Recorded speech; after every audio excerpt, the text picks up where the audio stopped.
Hi everyone, আজকে আমরা একটা রেসিপি করছি। কি রেসিপি আই ডোন্ট নো। মা আপনাদেরকে বলো, আমাকে জাস্ট নিয়ে আসছে হেল্প করার জন্য।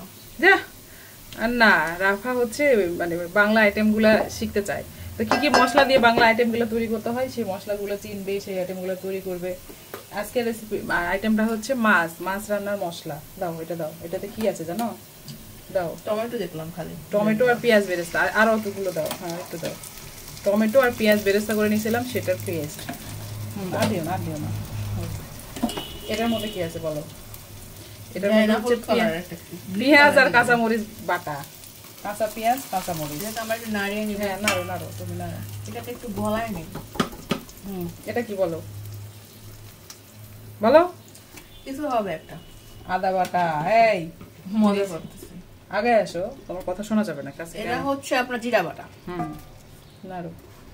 সব জানি না মনে হয়, সব সব জানি, সব কি জানি না সব জানেন আপনারা। এগুলো চিন্তা করে, এগুলো দেখে যে আপনারা আমাদের মুখ থেকে যে সব করে, এটাও জানি।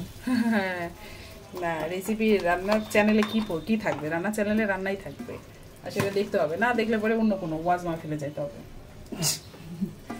যার যেটা শুনতে ইচ্ছা করবে সে সেটা শুনবে। সেটাই সবাই দেখে, ম্যাক্সিমাম মানুষ দেখে বসে থাকে। আপনাদের একটু লাইক কমেন্টও করা উচিত, না বললে মনে হয় কেউ করতে। এটা কি দিলাম বলো? বলো। এটা হচ্ছে লাল মরিচের গুঁড়া,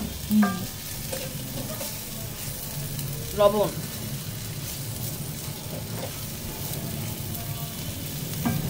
হ্যাঁ আপনারা দেখতে চান আমি কিভাবে ধরি? যে এভাবে ধরি। ভয়ে। এটা কি দিলাম না, ভয়ে না, মেকআপ আর্টিস্ট। এই হচ্ছে রান্না। সব মশলার নাম বলো এবার। রান্না করতে এসে রান্না শেষ রাঁধুনি। বলো এবার, বলো কি কি মশলা ছিল? হ্যাঁ, মাছের মশলা কি কি তাইলে বলো? অনেক কিছু দিয়ে রাখলাম। কি কি মশলা দিছি?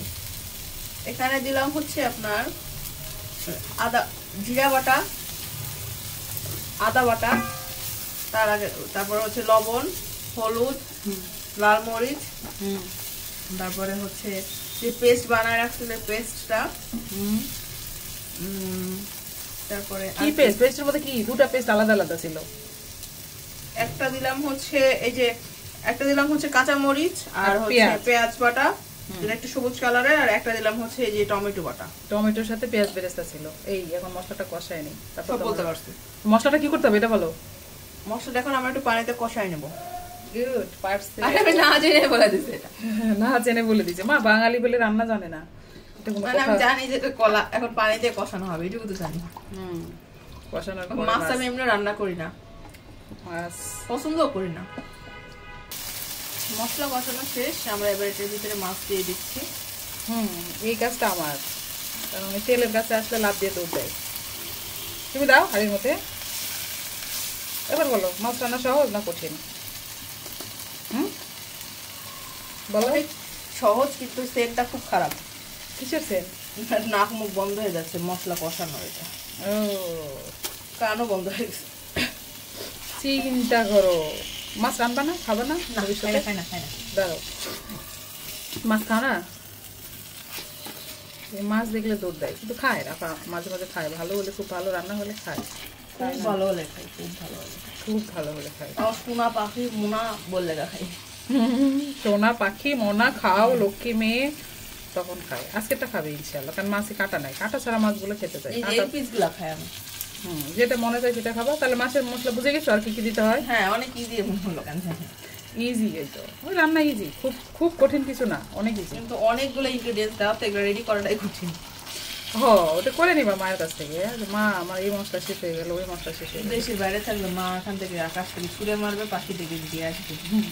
শোনো, সেলফ ডিপেন্ডেন্ট হতে হয়। কেউ দিবে তারপরে সেটা তুমি খাবা, এরকম হয় না। যারা পারে তারা সবই পারে। যারা দেখলাম অনেকে আছে এরকম করে, ওরকম করে, একাই রান্না করতে পারে। ওদের যত কিছুই শিখুক না কেন, রান্না না শিখলে পরে নিজের পছন্দ মতো খাওয়া যায় না। অর্থাৎ নিজে রান্না করে শিখে দিবা, নিজের পছন্দ মতো খাবা। আল্লাহ হাফেজ। আল্লাহ হাফেজ।